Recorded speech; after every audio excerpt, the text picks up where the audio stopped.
want you to be putting me into any kind of, there's a lot of bad kind of comedians like to get their cocks out stories. I want you to know that it's not. Yes. Oh, no, it's not in that vein. You're not Louis C.K. And speaking of the vein, yeah, I was going to say that was the elephant in the room. Okay. You're not. Well, that was you with your buckets out there. But it's always in a very. It's contextual. It's contextual. It's not sexual. It's contextual. There's nothing sexual about my penis. No, absolutely right. It's contextual. It's consensual, and people flock to it. Yeah, you can't argue with that. They put it on the. Didn't they put a warning on your show last time? It says contains nudity, and it doesn't. It does. It's assumed. It's so funny that you think it doesn't. What? Can you tell me? Right. Well, let's hear this out now. Harry, put your case forward. Why do you think your show doesn't contain? Well, no. What I will say is, karaoke, the stand-up show. Yes. Will be coming to. It'll be downloadable from Next Up soon. Yeah. Cool. And it'll be on live at the Silent Theatre next year. I'm not going to. These are spoilers. It's true. And it's fantastic. Okay. The show. And you flock to it, guys. Do you get the little flocker out? No. We don't meet the flockers? No. Well, I mean, no spoilers, because I've still not seen the show. Exactly. I've still not seen the show because I was in the grip of becoming a new father. And I'm still a new father, but when did you stop being a new father? Well, I think after the baby is no longer a newborn. 4th trimester is newborn. Oh! How many? What's? So 3 trimesters. What's a trimester thing? 3 trimesters. It's like a term, isn't it, at school? Yeah, exactly. Ah! So there's 3 trimesters. I mean, technically, I don't even have. I mean, a 4th trimester is after the birth. It's the first. That's life. It's the first 3 months. Life's the 4th trimester. No. Because one of the rules I live by. Is that your rule? Why do I motto for life? I'll always be 4th trimester. I was wondering why you were crap. Just go to the toilet, mate. Whenever I see you, I always think I can see the head. Thank you. It's a really prominent head. It's a really prominent head. Famously, the headless part of the body. Anyway, okay, let's not go down. Let's not go down that path. So anyway, I was back. You're in this play. I was backstage, and nervous. Such were the nerves that one of my co-stars fainted during the show. Oh my god! But I could tell she fainted, but she hadn't collapsed to the ground, and it was a scene I was. What, she'd just gone mid-air? Yeah, but I could see. Levitated. Floated. There are 2 ways. Yeah, she drifted up to the ceiling like a helium balloon at a wedding. What was the play? Dead Fish. It was a play that my friend Owen had written. Was it Peter Pan? That would have been timely. No, it wasn't Peter Pan. Right, it was a play. Wendy's Gone Early. It was a play. A lovely play, Wendy's Gone Early. Wendy's Gone Early is the sequel to Peter Pan. Yes. Wendy is in the 2nd trimester. Wendy's Gone Early. So I was in this play, and it was about. Right. I was playing a sort of a deadbeat son, and this woman was playing. This girl was playing my mother. Right, we're about the same age. About the same age. Love those kind of productions. When you're in your 20s, you don't know anyone who's. She's got some talc on her hair. Exactly. She had some talc on her hair. I had some talc under my nose, so you could tell which kind of characters we were. I was a wastrel. She was a pensioner. Lovely. So there we go. The wastrel and the pensioner. Better title. Hashtag. Colon. Wendy's Gone Early. This was pre-hashtags. Kids. Ask your grandparents. So I was about to get on stage. Oh, I'll tell you about her fainting first. During the opening scene. Very quickly, before hashtags, what was the pre-hashtag equivalent of a hashtag? I don't think there was one, was there? What do you mean? What? Sorry to ask a question. It's a very good question. It's a very good question. Sorry, Tom, one that I wasn't quite prepared for, actually. Just to pick you up on this. Look. I don't want to put you on this. What? Look, in the Sam fucking hell you want to put We've said what we've said. I mean, what? The message is clear. Before hashtags, what were there before hashtags? I think it's very obvious a point. Yeah, it's a very obvious point. It's not obvious an answer, though. No, but I stand by the question. The question still remains unanswered. What was there before a hashtag? I turn the question to you, actually. I think this is a bit like theology, isn't it? It's a bit like when you ask, what was there before God? If God created the world, did he create himself? And if so, what was there before the Lord? You blow my mind out here. Very much, particularly the egg. Absolutely. What was there before eggs? before God there was chicken. Before 4 eggs. I think the chicken and the egg thing is... you have an answer to this. Yeah, I think we've been through this. We have been through this. And I have the answer, by the way, guys. You're not going to hear it. Right. Just know I've got the answer. It's the egg, because otherwise we're the chicken. Yeah. Oh, hang on a second. Wait a second. Oh, baby. You're on the stage. I'm on the stage. The head of the chicken. And the head of the chicken. What came first, though? The big question is... the head of the chicken. Do you know the theatre used to be called the Egg and Egg? Back in the day. Back in the old days. It used to be called the Egg and Egg. So that's what we that. So this wooden egg. Amongst this great wooden egg we call stage. So we Noah. Very quickly, just yesterday. I know you... Oh, no, it's all We're right. going to get to the end of this anecdote. Will we? We all know what's going on here. We've found the spine of the episode. Oh, I see. Okay. We found the spine of the egg. We found the very spine of the egg is this beautiful anecdote. Spine of the egg, yes. When it finishes, huge crescendo, standing out. Absolutely. Someone faints. Is this a theatre podcast? Because it seems like whenever we're in this room, we're back at the ACAST studios, whenever we're in this room, we get very theatrical. Well, I'll tell you what, we certainly have a great eye for structure. Not my words, the words of someone on iTunes who's going to write a review saying, I have a great eye for structure. You know what? That's such a lovely thing of them to write. It'll be brilliant when they do. I can't wait to write it. Finally, they're acknowledging our eye for structure. Their eye for structure on eye for tune. So, yeah, for eye, also if you would like to tweet us at Pappy's Tweet and just compliment us on our eye for structure. So, yesterday I did a filming job where I had to be in the crowd. Some would say I was an essay. Yeah. Some would say I was a featured artist. Just talk us through your lines. Perilously, basically. Tell us what line you had. I was perilously close to being a supporting artist yesterday. Yeah? I had no lines. I was in a crowd. But did you have some facial physical So work I'd to gone do? through the audition process of being mad in crowd. So I was male fan 1. Yeah. So they sent a car for me. They sent a car for me. I had a trailer. Hashtag male fan. But then at the end of the day, I was brought out just to be in the crowd with 200 essays. And because they'd run out of time, there were no close-ups. So they just did loads of sweeping shots of the crowd, and then I went home. Oh, wow. But I was... Congratulations, by the way. They said to the crowd, they said, like, let's go this way. Was it a film, though? No, it's for a sitcom.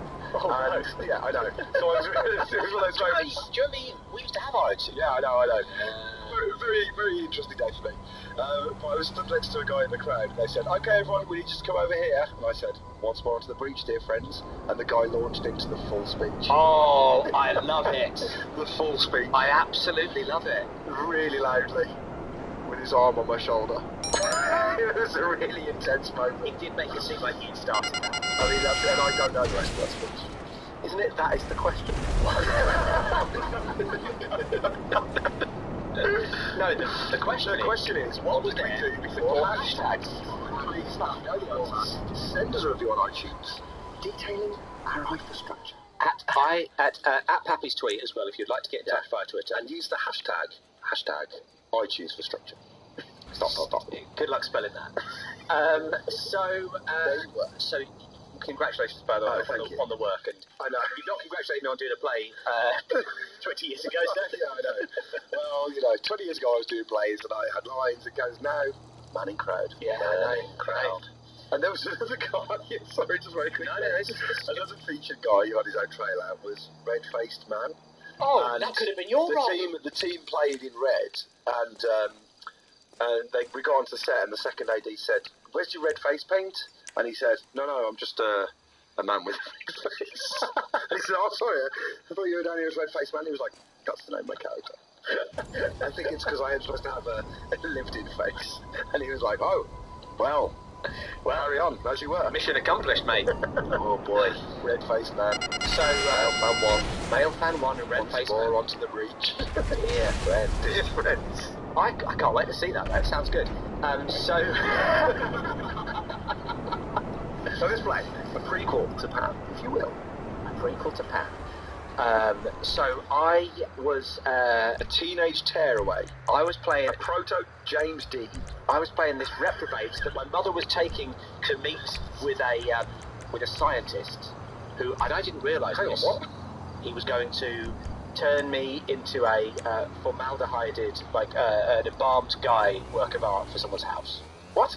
Yeah, it was a sort of, Hang on. like, it was a sort of like The mom was body selling horror type thing. The mom was selling her juvenile son. Basically, the son, yeah, she was like, I'm sick and tired of him, he's a waste of space. He'd be better used as a hat stand in someone's house. This is a big shame.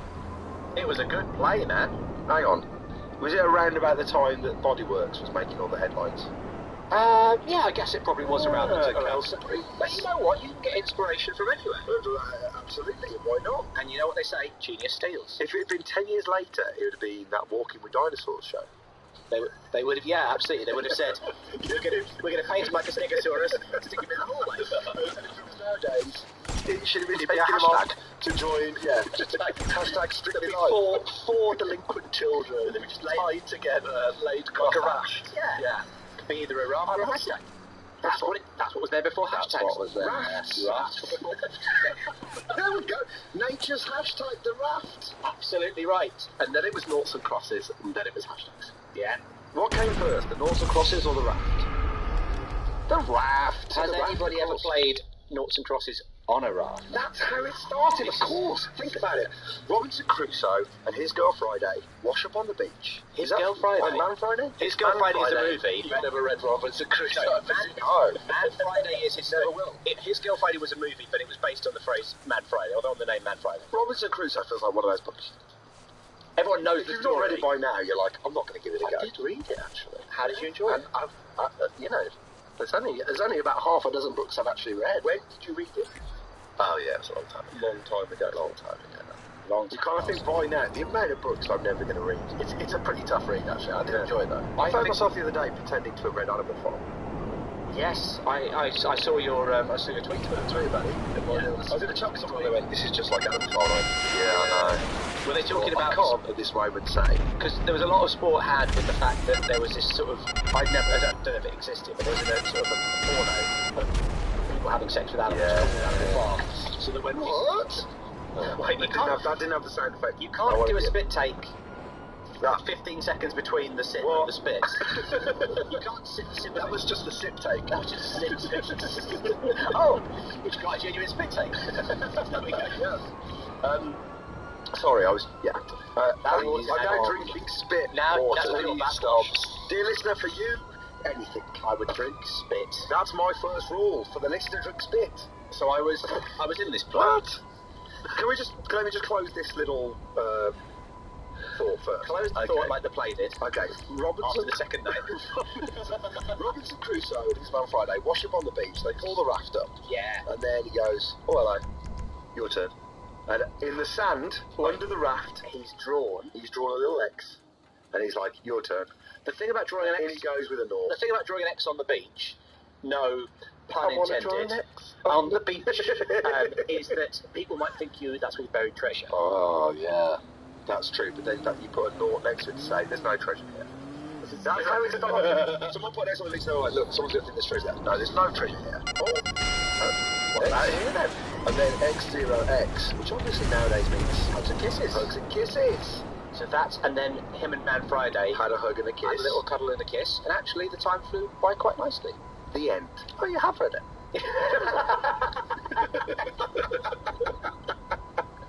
So, there you are on stage, about to be dipped in formaldehyde and turned into a mummy. About to be, yeah, or and remain a child forever. It is Peter Pan. Very Peter Pan. It's who fainted? The woman playing the scientist. So actually, no. I think it wasn't the woman playing my mother. What happened was, the woman who was like the scientist's assistant who brought me on. So we walked on, and she was sort of showing me around the lab, and my mum was about to come and meet. Was it like Monster Mash? Oh, well, I was working in my lab late one night. Yeah. Was it like Ghoulie Lab? The Ghoulie Lab? Well, I don't know what they did to my Ghoulies. I assume related to science. The Ghoulie Lab is to be studied like Lenin's brain. The Ghoulie Lab is the subtitle of my stand-up show. The Ghoulie Lab. Hashtag flock to the people. Step inside my Ghoulie Lab. Producer Emma was so unimpressed with that. Pulled a real face. And rightly so. Absolutely right. This is the same face she pulled when she saw my show. Can I have a lift? Hey! Hey there, guys! If you've been enjoying the Flash episodes we've been putting out this year, we really We've really been enjoying putting these out for you. What a treat it's been. We cannot do this, guys, without the support of our patrons. So, if you're a big fan of the podcast, or if you just started listening and you want to support us, then please get on board with the Patreon. There's loads of treats if you get on board and you start contributing at patreon.com/Pappy'sFlatshare. Then there's all kinds of treats in store. But the main treat is in 2020 there is going to be a bonus episode every Thursday. So either us solving a bonus beef. It's a bonus beef. Us doing a little sort of mini house meeting. I haven't got a jingle for the mini house meeting. And obviously the jingle is a single and the post-match chat from the live Flash Slam Down. So you'll be getting a normal episode every Tuesday, but every Thursday there'll be something else in your tray for you to enjoy. So that is for everybody who signs up to the Patreon, $5 and above. I mean, what is that, about £3.70? I don't understand. I don't understand different money. I don't understand English money. No, we don't know the value of it, but please send us some of yours. So that's patreon.com/Pappy's All right, we join in the fun.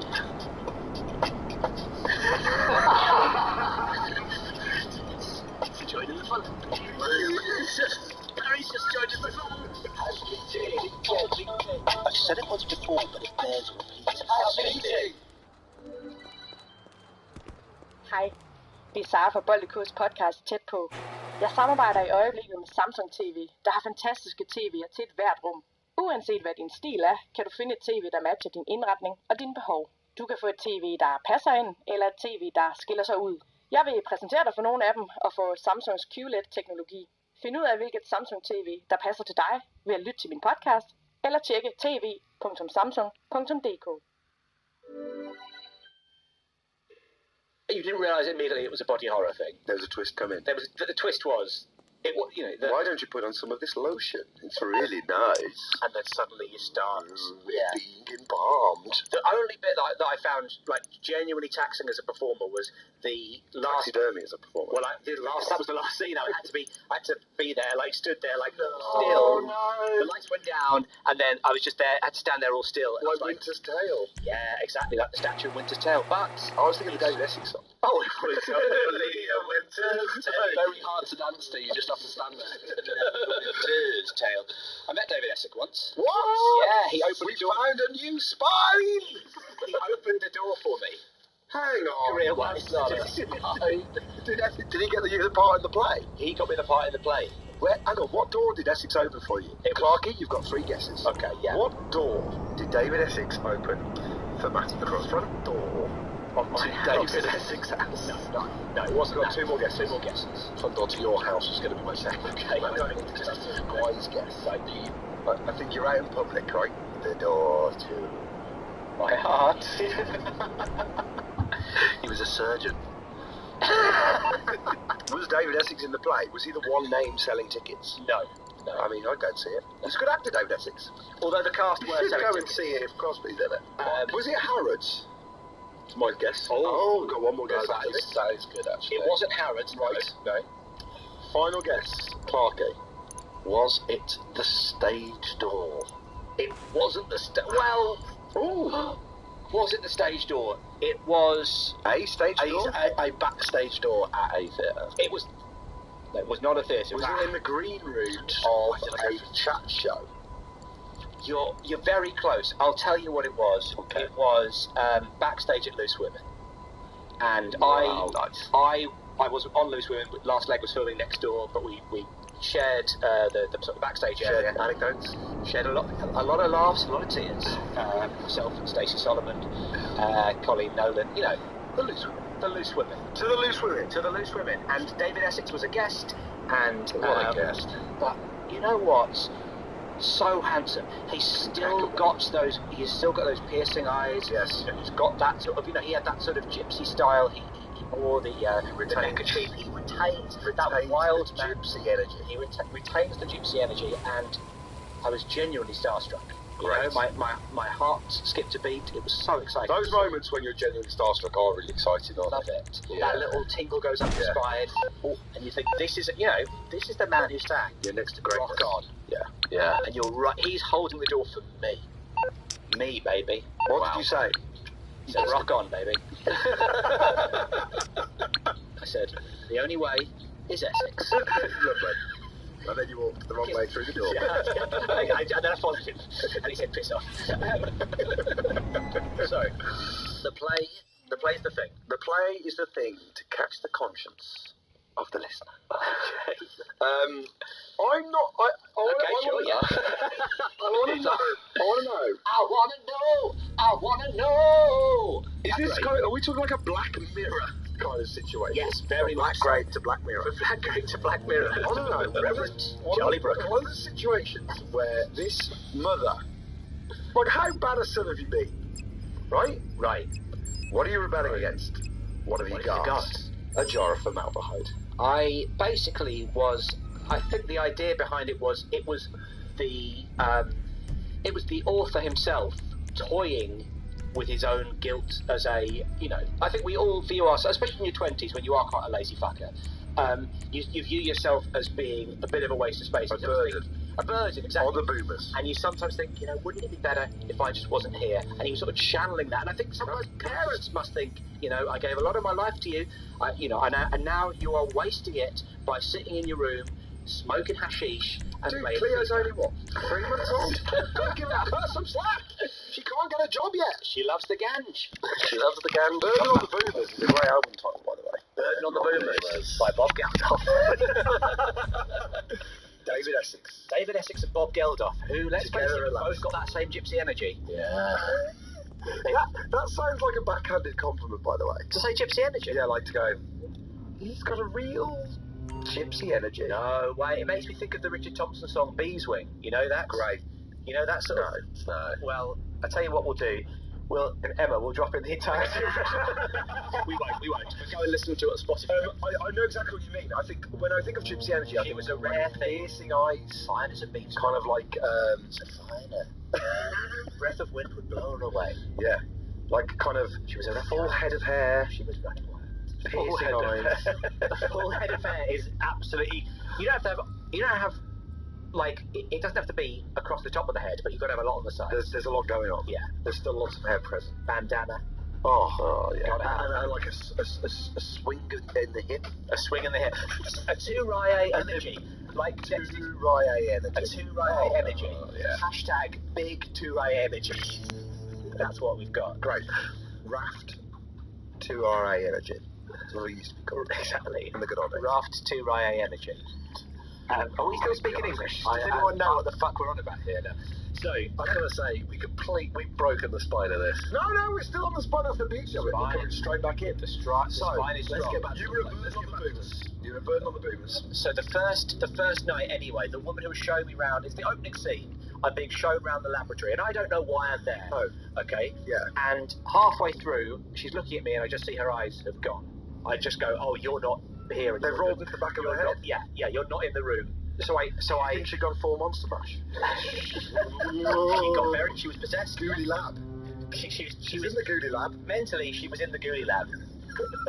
That's another backhanded compliment. I tell you what, you've checked out, you're in the Ghoulie Lab, and I I've got to tell you, I've been in the Ghoulie Lab for about the last 10 minutes. So I grabbed her hand, and she was playing an older lady, so I grabbed her hand, Yeah. and I grabbed her elbow, and I walked her off the stage, and I sat her down in a chair backstage, and then went straight back on, and finished the scene. So, Consummate pro. wow. Yeah. What do you do? Your lines to yourself.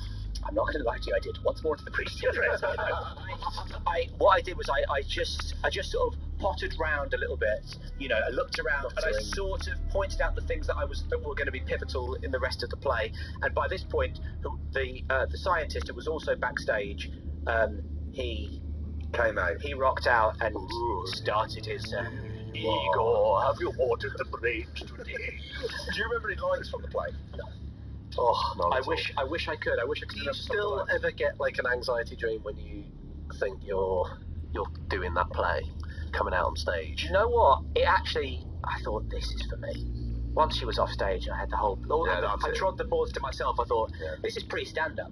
Full Izzard. You're an Izzard. Kick it to I took all my clothes off. your boy out. I got your beret on. I got absolutely.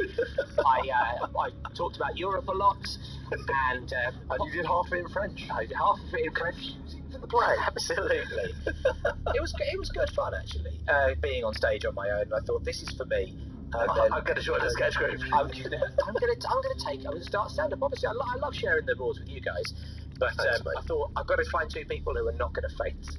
And so I found two big strapping fuckers from Wolverhampton. Yeah. Not Not fainted yet. Have you ever fainted? Yes. Hello. Here we go. New spine. Well, we haven't done either the motto. Oh, yeah, We'll of course. wrap it up later. And my second motto. We've got the master's pie. The motto, that's where we're going to finish, surely. But have you ever fainted? There are spines within spines. Not my words. The words of an iTunes review. A keen eye for structure, they can spin spines within spines and always make sense. Gosh, can you imagine reading that and then thinking, yeah, I want to listen to that. Spines within spines. Spines within spines is incredibly inspiring. Inspiring. Would you talk Spines without spines is a good band name. Spines without spines? Spines within spines. What about spies without spines? Burden on the boomers. Spies without spines? Burden on the boomers. Strong. I'm about to faint now. Clarky, so you fainted. I don't like to think of you fainting because I see you as such a constant, you're a broad-shouldered, high-arsed winner, and I don't want ever to. Is the height of the arse a problem? Because if your centre of gravity not at all slightly too high, and make it prone to fainting. Well, maybe that's it. When you stand up, and it's like your body's going a bit too high in the air. For the listener at home, you should explain. Clarky's arse is basically halfway up his back. It's not painless, it's in the centre of his spine. It's pain. But he's got a bum within his spine. He has to get specially made shirts. And his trousers are twice the length of the normal trousers. None of this is true, by the way. He has to buy the same sort of trousers that Simon Cowell wore in the kind of 50s. Yes. It's a high arse. It's a high art. It's high art. It's fine, not my words, but it's a high arse. The words of iTunes review. I think it's just pert, you guys. It's over. It's a shelf. It's gone too far up. It's a shelf. It's the sort of thing. It's a coastal shelf. It's very much. It's not eroding though. Oh no. Quite the opposite. Your arse is travelling up your back to kiss your shoulder blades. I've always said that. By the end, maybe by the end of your life you'll have a hunch. By the end, and that hunch will be that your arse. My arse will be over my shoulder. That's how you're going to die. You're going to suffocate because your ass is going to go over your face. It's going to come up the back. You're going to be the only person in the world with a comb over ass. It's Clarky bald. Well, yeah, he is. But his ass is so hairy it has a fringe. Oh my God. It angles down over his eyes. Part his hair. Clarky can part his hair just by having a strong meal. That's what they say about it. They say about it. They do say that about A man who can part his hair just by having a strong meal. Please welcome in show business. Classhole. Right. And those are the words I live by.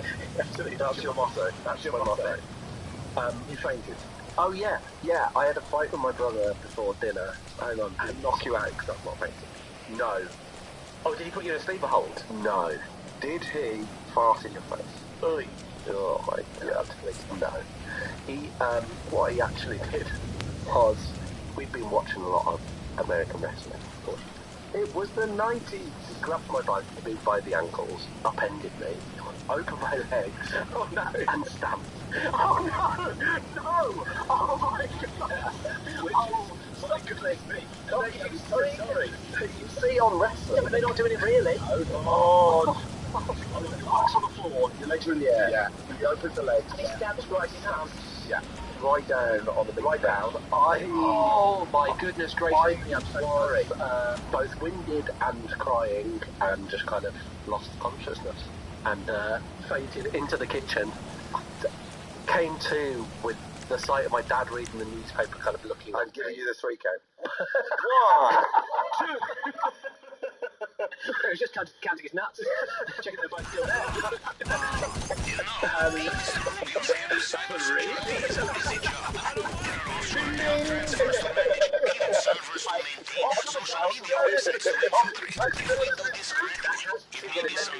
actually just remembered I actually attacked my co-star. Oh, that makes sense now. I was improvised. You said, I ain't going in no taxidermy.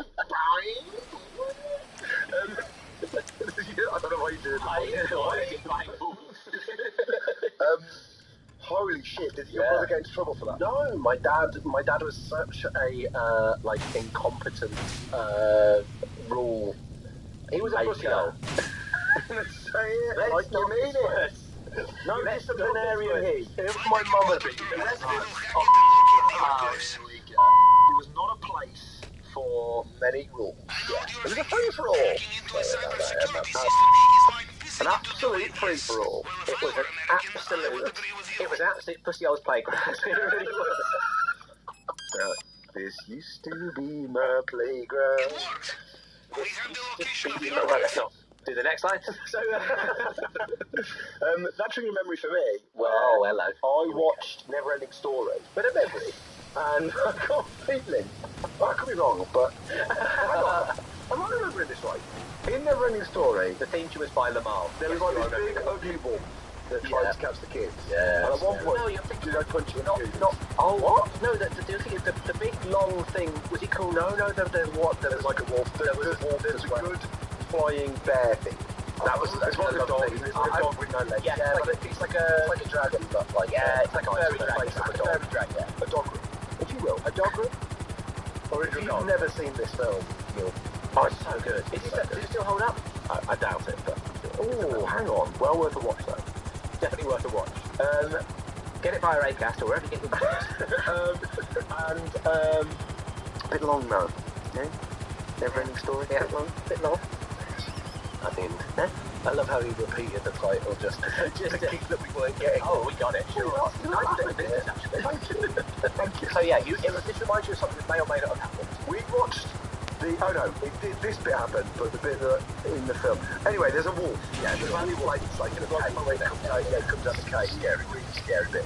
And then with that finished, and then Dad was pretending to chase him with a wolf. And I turned around to protect ourselves and punched him in the googly. Oh. And it's the first time I'd ever seen my dad hurt. Yeah, I'd hurt him. I was crying. Dad was in pain. Oh no. I got sent to my room. It was that's a big early memory for me. Yeah. But that would have been, it wouldn't have been, there would be no malice to that whatsoever. That would have been sort of giddy, overexcitement. Exactly. And not realising that that's being what punched in the does. nuts is weird. Maybe that is when you stop being your dad. When you get punched in the nuts. So he has kicked me in the balls a few times. Oh, well, there we go. If she's on the changing mats, which is kind of at sort of, full height. Yeah. Basically, occasionally because he's getting really into kicking at the moment. So occasionally, I swift heel to the nutsack just to keep me in my place. Let's get Clarky round and go to the full show. So Clarky, would you come round and lie on the ground, stretch your legs, and let me drop my child onto your nuts? Please.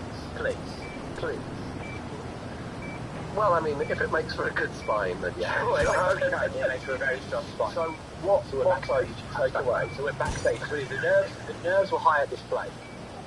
And so was your character, the bad son. So he was a reefer smoking lunatic. Right. He'd fallen hard. This film, I think it's from the 1950s. Right. He was just a wastrel, and basically, he had it coming. It was a sort of a weird morality tale of if you don't live your life properly, you don't deserve to live. You deserve to be some rich person. Oh, so was that? I thought that the message of I thought that was like the start point, and the end point would be like more on the mama being like, "Go easy, mate." No. The end point was it was discovered what it was that was happening to me. Well, he talked about the importance of I guess there was sort of like a Fight Clubbish element to it about the importance of living and how important life was. But then rather than giving me a second chance, rather than saying you live but live every day importantly or whatever, the lights went down, and next thing you know, I'm stood there with my arms up with a bowler hat on or something. Right. I don't know. I'm trying to think of what. Flying a kite? Yeah, like an umbrella hanging off my arm or something like that. Some keys, some spare keys dangling off the end of my nose. Well, I don't know. I don't know. Where are you hooking that brother? All right, Zard. Rigor mortis had set in. They flocked to it. Yeah. The motto. Live life to the full. The motto was written. There was graffiti on just the doorway that you had to go through in order to walk straight out onto the stage, and there was the phrase, "The universe supports me always." And I thought, that's quite a nice thing to have in the back of your mind that, you know what, it may seem like you're opening the door, you're going out to perform to, let's face it, 12 people, but it seems scary at the time. Yes. Don't worry, the universe is there, the universe is looking out for you. The universe is confident in your life, and it's, I think that's actually given me a tremendous amount of strength and comfort over the years, that when I'm nervous, I will think to myself, the universe supports you always. Wow. The universe is there for you. Clark, do you feel like that after your brother just stamping you out? Do you feel like the universe supports you? I felt like my parents definitely were. I felt like they should have informed my brother. And the other one, really, really quickly, I saw an interview with Michael Jackson. And, yeah, I know, he's been cancelled. Is it wrong term? He's dead. Yeah, literally cancelled. He's been cancelled by the Earth. But by the universe. Before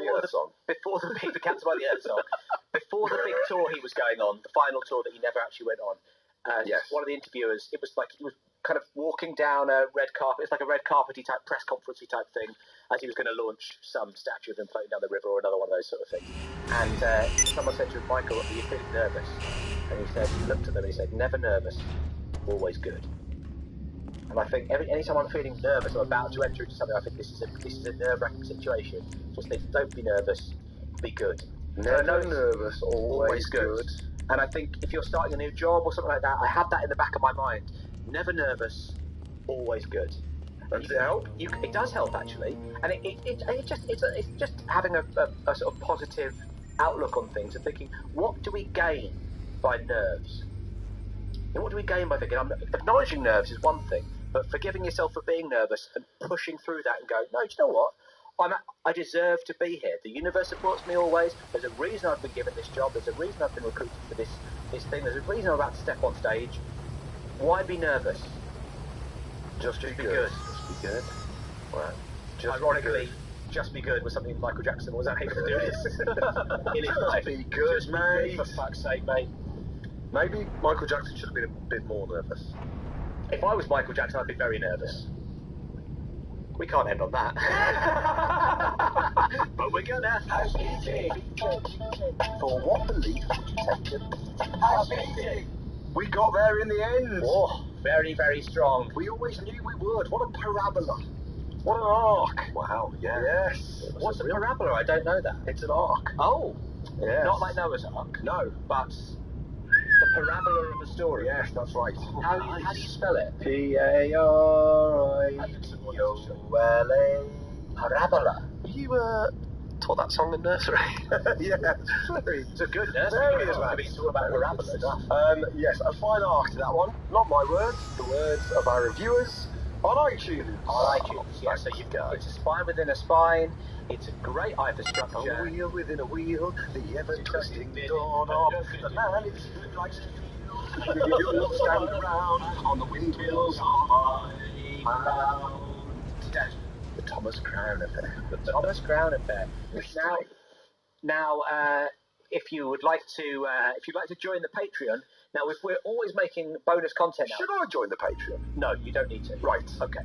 I wish I could. I'll send you a code. You can. Look, listener dear. I mean, what you're basically doing is you would chuck some money to the Patreon. I'd be happy to do it. And then that would get split after expenses 4 ways. It's a financially unsound model for life. So yeah, so you better just hang on to your money, keep all of it. Well, listener dear, you are in a more privileged position where you are wise to join the Patreon. Jealous I am of you. You are wise to join the Patreon. Jealous I am of you.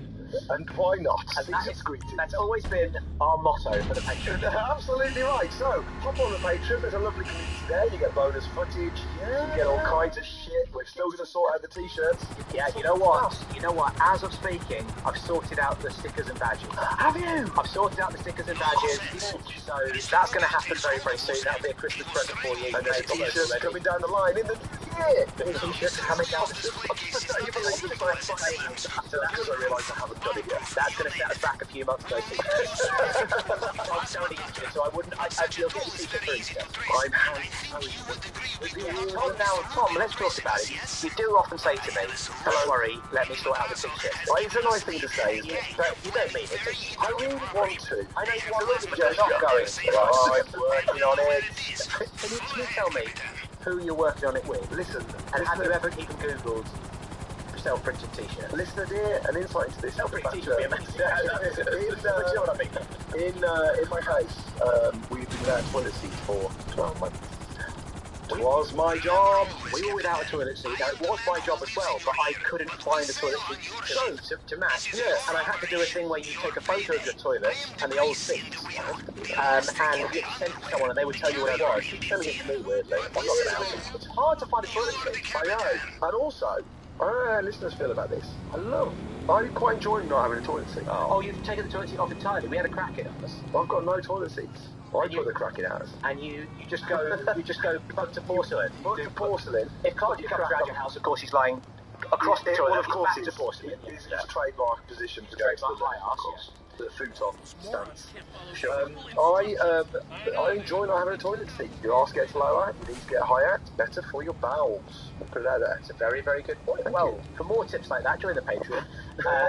Patreon.com/Pappy's Flat Share. If you would like to send us an email, if any of the things we've discussed in this show have touched a nerve, it's pappysflatshare@gmail.com. We'd love to hear from you. Were you in the audience the night Crosby performed his fateful play? Did anybody see Oh it? my goodness. Someone must have seen it. Anyone got any memories? Have you? Anyone got any memories? That's a different. Anyone got any memories? Send them in. Anyone, if you've got any memories, do get in touch. And please at be Pappy's honest. tweets Please or do be honest. pappysflatshare@gmail.com.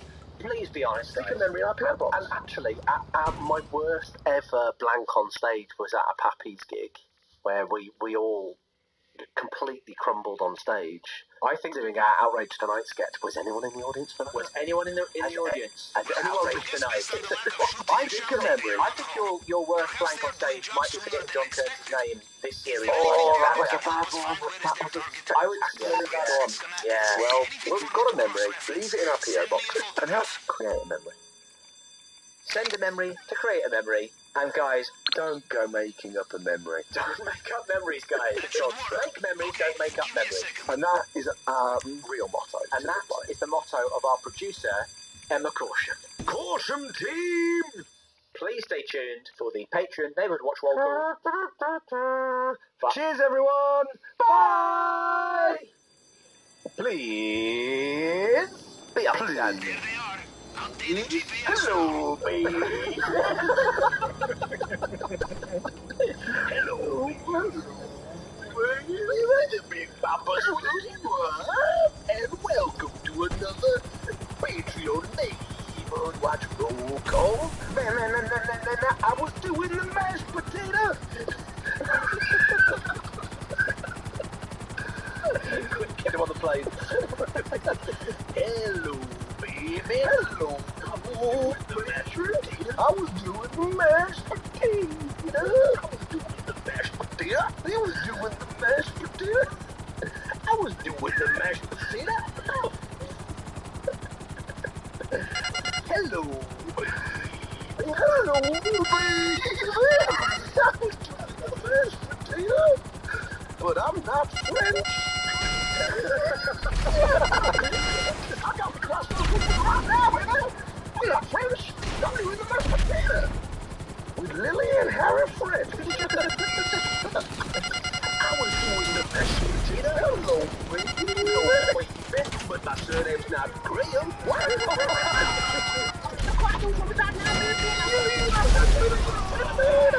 The mashed potato. I do it. The mashed potato. Graham. Hello, baby. I was doing the mashed potatoes, doing the mashed potatoes, doing the mashed potatoes. I was doing the mashed potatoes. Are you French? No. Is your surname Brit? No. But my first name is Mardell. I was doing the mashed potato with Mardell.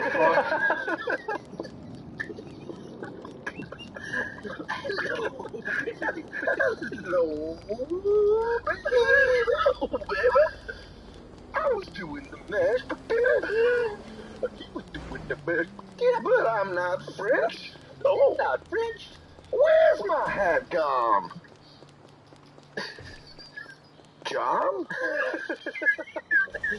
Thank you, John, for being part of the Patreon. Give us the hat back, please. I was doing the mashed potato. He was doing the mashed potato. I was doing the mashed Hello, baby. I was doing the mashed potato. Hello, baby. I was doing the mashed potato. Hello, baby. I got to the hall where I was doing the mashed potato. It was on the 4th floor. I went there in the lift. Down there with the wheels. It was Smith. Let me see you.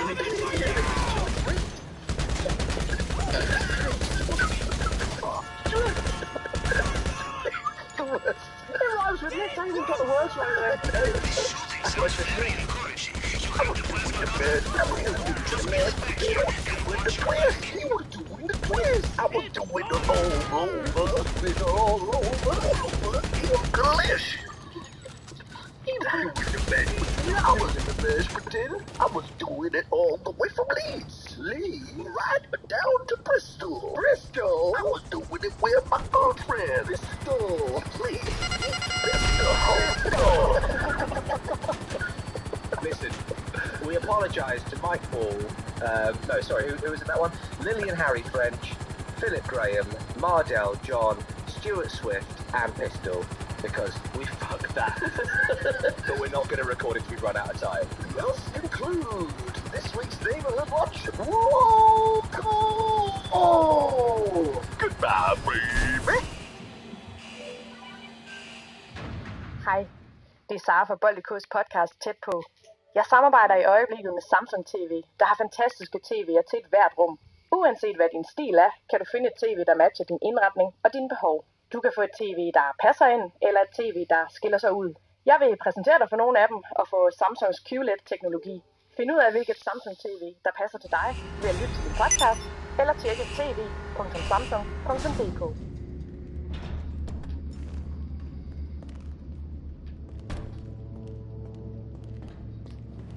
Hej, det er Sara fra Bollikos podcast Tæt på. Jeg samarbejder i øjeblikket med Samsung TV, der har fantastiske tv'er til et hvert rum. Uanset hvad din stil er, kan du finde et tv, der matcher din indretning og dine behov.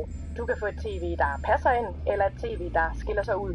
Jeg vil præsentere dig for nogle af dem og få Samsungs QLED-teknologi. Find ud af, hvilket Samsung TV, der passer til dig, ved at lytte til min podcast, eller tjekke tv.samsung.dk.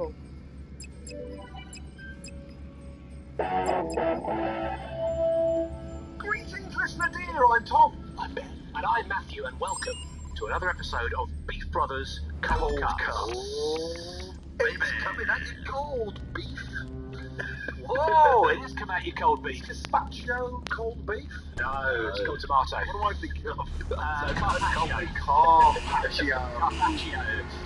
Has anyone ever gone for a gazpacho and carpaccio? Gazpacho and carpaccio. And it's what I'm thinking on today.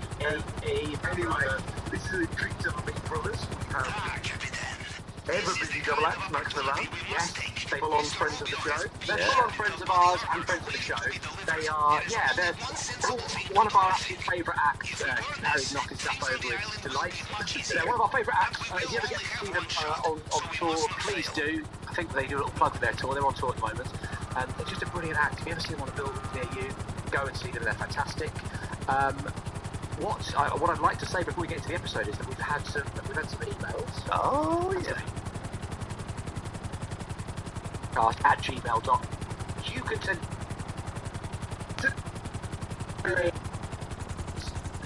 and this one is from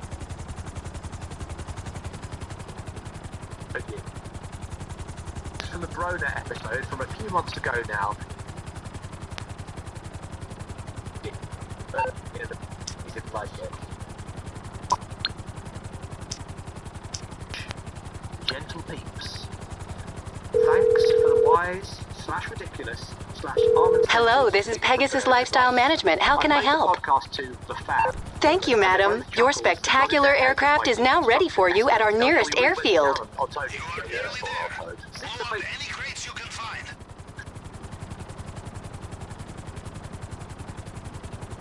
There has been a definite and concerted effort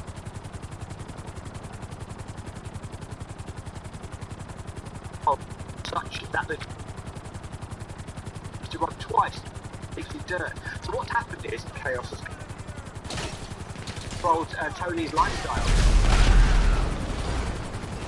All glasses go to the dishwasher.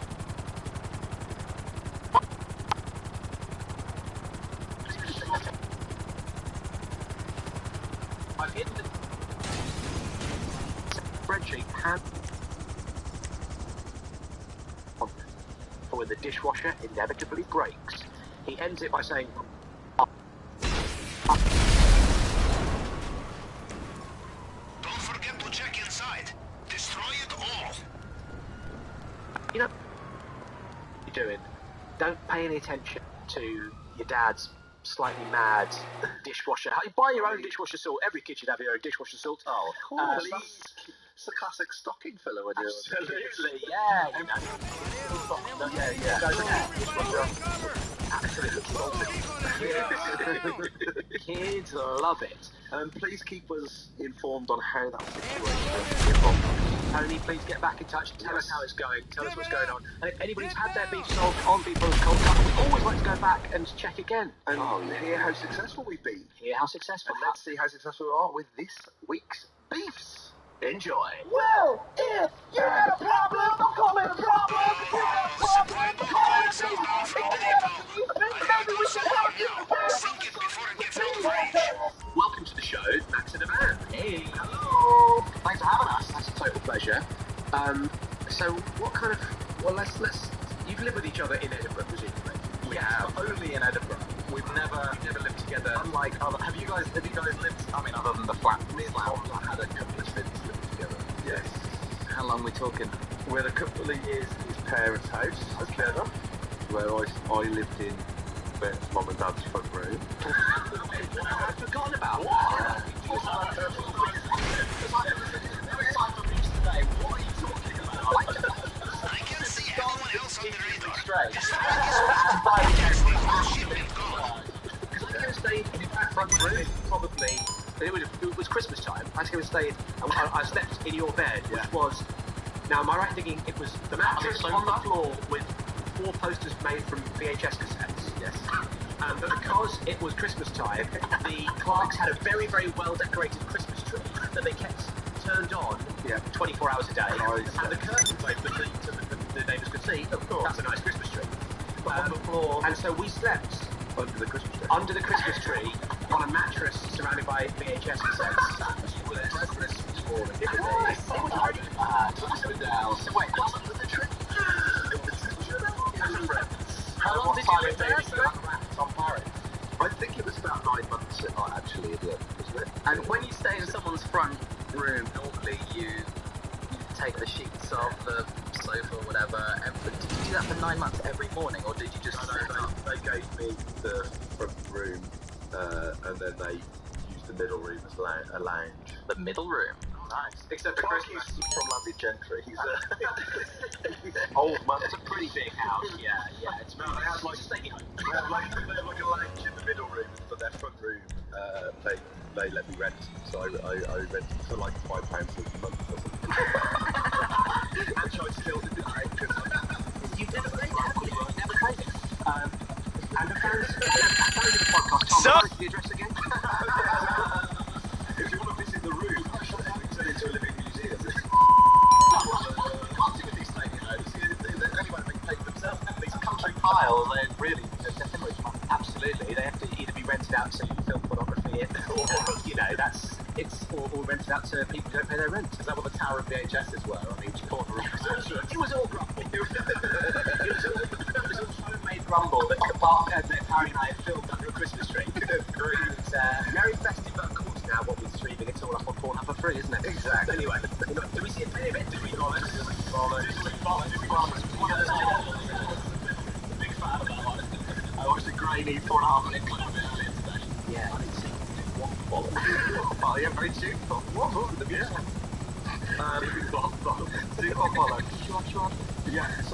So then we did that, and then we lived together in Streatham. But festival flatmates is a different type of flatmate. We've all lived together. The 3 of us have all lived together during the Edinburgh Festival. Yes. And it's a very intense living arrangement It is. because You are working together every day in a very stressful situation. Yeah. You're constantly being judged, and you Literally, by your housemates. by your housemates and by yourself. Yeah.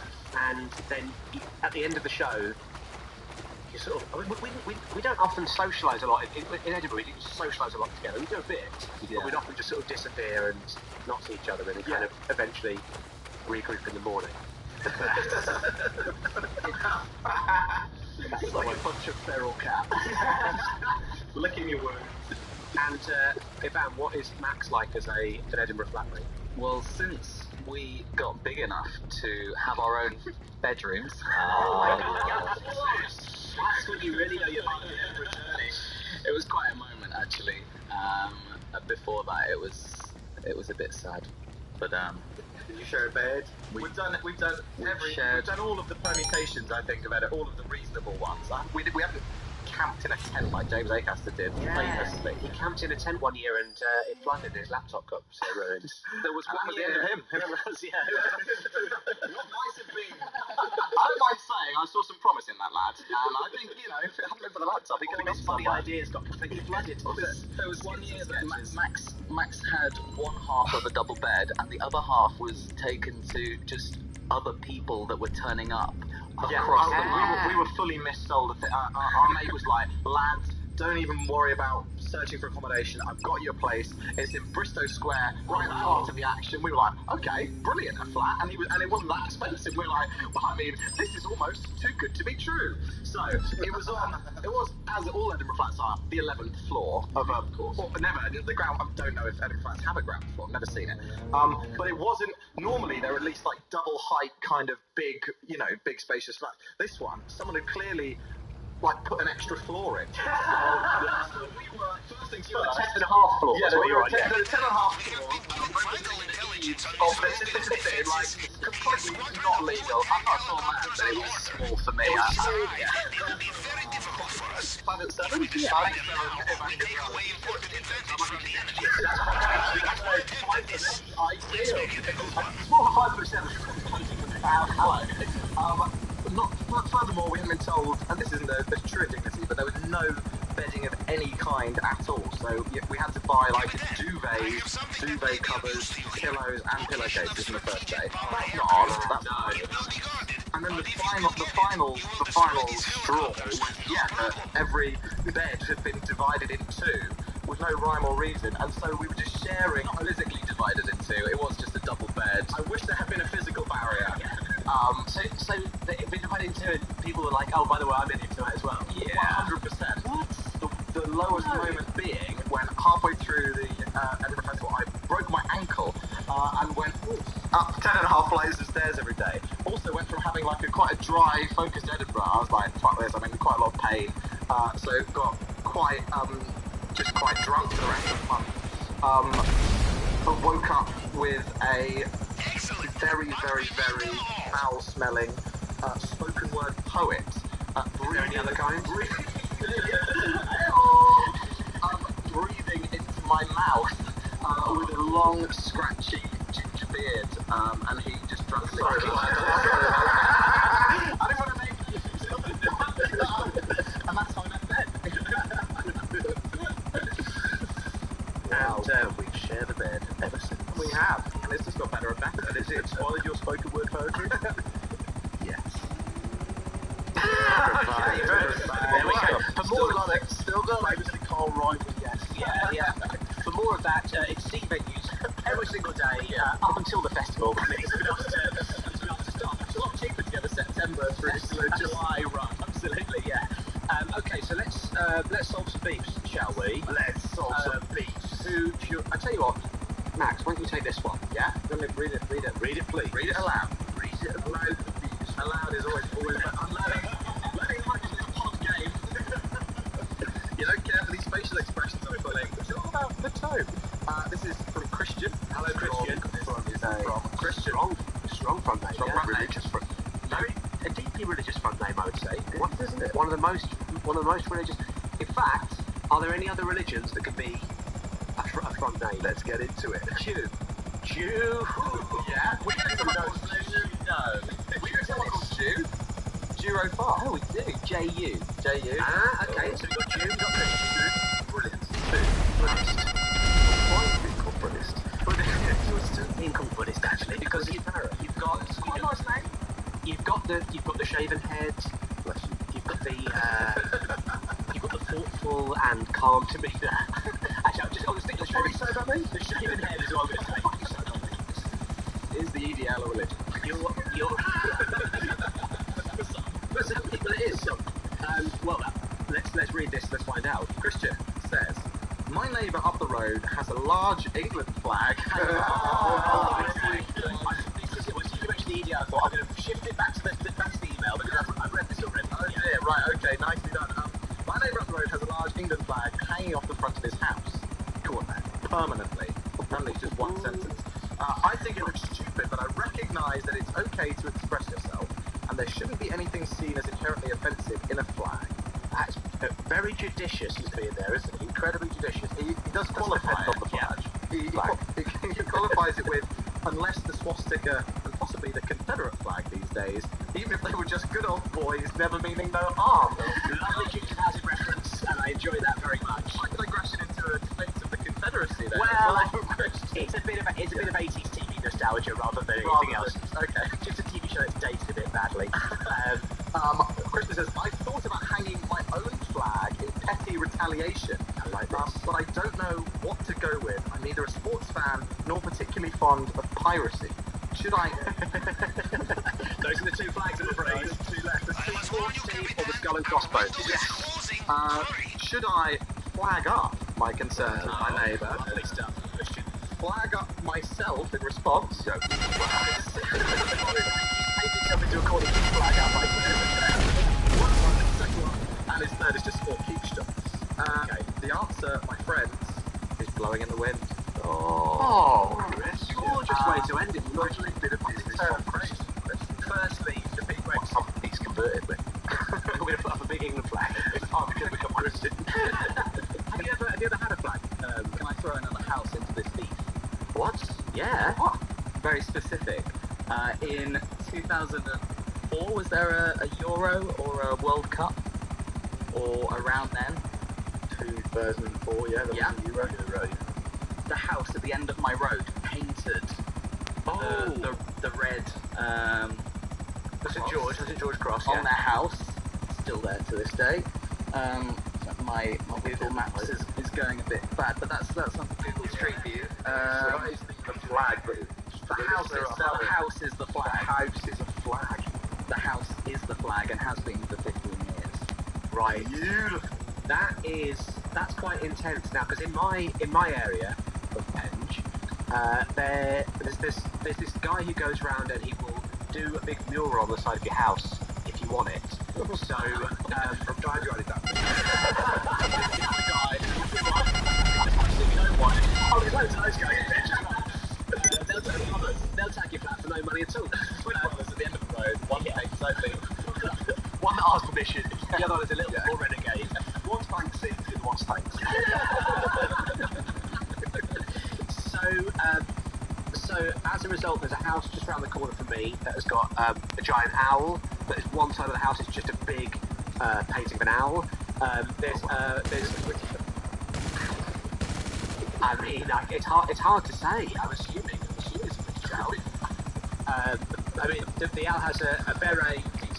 And it's got a string of onions around his neck. And he's not saying it's just been on holiday. Then the house over the road from me has a couple of sort of Banksy-style badgers. I mean, I might be going insane here, but I think the Banksy-style badgers are holding bananas like guns. That sounds about right. It's very Banksy, yeah. So there's some badgers on the side of... So it's creeping into our area of sort of... The animals of Farthing Wood meets edgy urban street arts. And that's sort of getting into our area. And crucially, what would you have I mean, this is an option for you now. Well, we don't own the entirety of the front of our house. We only own the bottom half of the front of our house. Okay. So it would have to be a small animal. Yeah. A vole, perhaps. Yeah. A vole in between. Yeah, a vole on the window frame. A vole giving the big smoke piece. Oh, you know what? A vole flicking the V's of the Queen. V for vole. What about that? V for vole. Yeah. Yeah. V for vole. I don't think the problem with this beef is public art. No. And the problem with this beef... How dare you? I mean, the flag is art. Yeah, well, I think it's more about the connotations of ugly patriotism that the English seem to have a problem with. Yes. We have to ask ourselves, if this is a different country with a different flag, is this beef being written in? Well, here's the question. Why doesn't he just stick another country's flag in his window? And then encourages other neighbours to stick other country flags all along the street, and it just becomes, this is like a lovely model United Nations. But it might become like, hold on, we're all literally flagging up. We are. No. Christian's trick.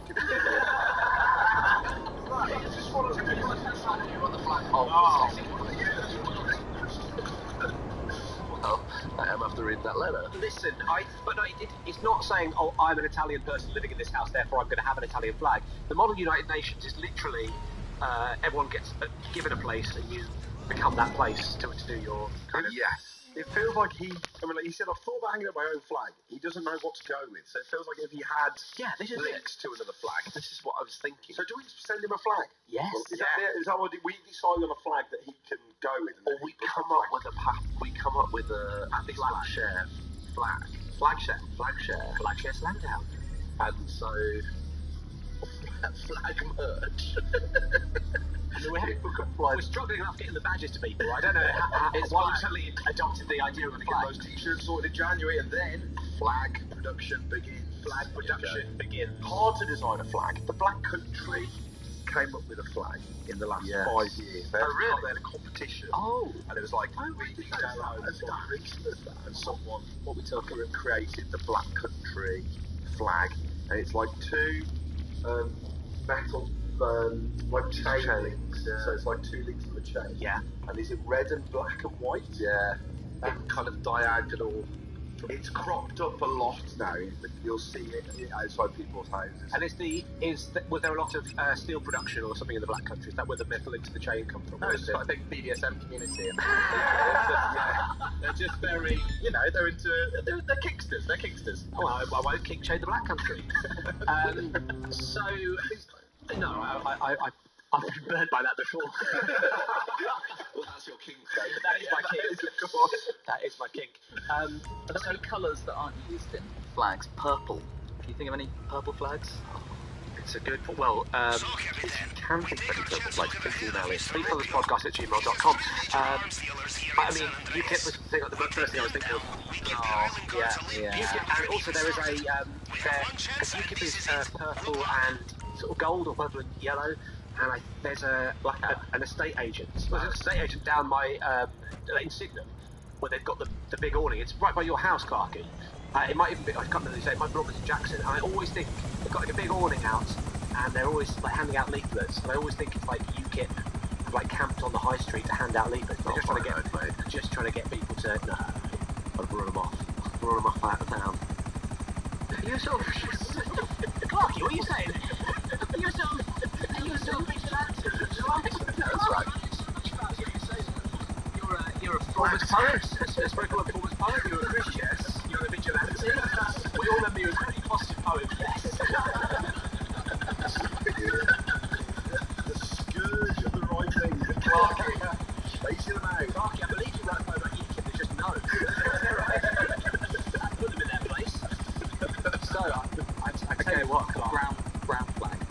A brown flag? How about brown? What does it say? What's it saying to the world? It's not saying. If you're hanging a piece of brown fabric outside your window. Again, there are certain Black Country houses where it's a signal. It's a signal. If you're flying the brown flag, then it's like the knock at midnight. You better have a glass coffee table.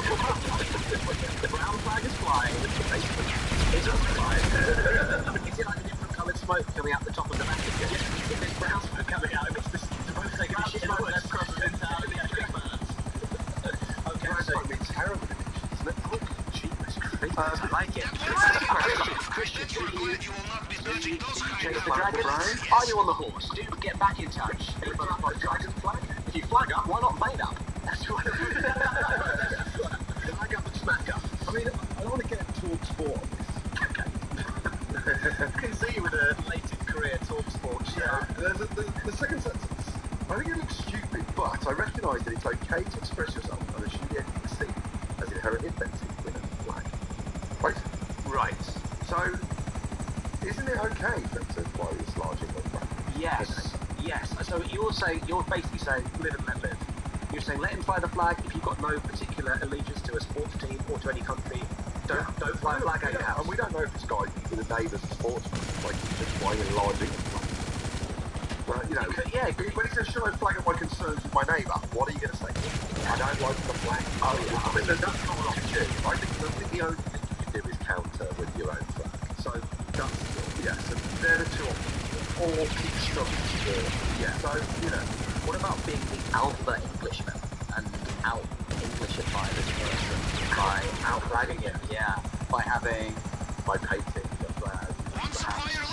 Turn your house into the flag. I mean, it's good, except what was the phrase he used? I think it looks silly. It's very much spite. I think it looks stupid. I think it looks stupid. So I don't know if he thinks if one flag looks stupid, if like 400 flags all over his house, it's going to look. Is it going to balance out? What about a flag that just says like flag? Oh! And it's like, by doing that, says that, like the guy would be like, oh, that feels quite Banksy. The flag, the flag. A flag that says flag on it. Flag that says flag. Yeah. And then he would be flagging his neighbour's flag with his own flag. So it's a good word, isn't it? Flag. It's lost all meaning. Now it's so a flag that simply says flag. That's your idea over my idea of encouraging everyone in the streets to get a flag of a different nation and running a modern United Nations for all states. It's a great way to do it together. Would they do it every Thursday to discuss what? It doesn't have to be Thursday, actually. I know Christian's got a thing. We'll check it out. But yes, we could. So my proposal is if the big flag, the same size as the big flag, and you write on it another flag. Oh no! There's an element. It's just the right side of Passag. I think, but I like it. Flag. That's the reason we work together. You cancel each other out.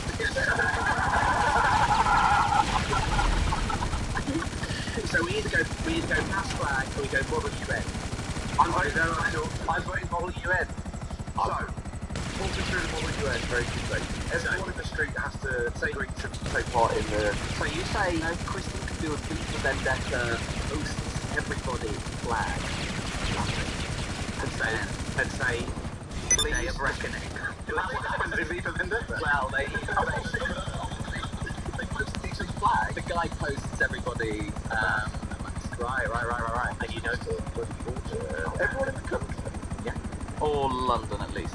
Still, I mean, Must have been Lisa's road I mean, I'm having trouble with the t-shirts.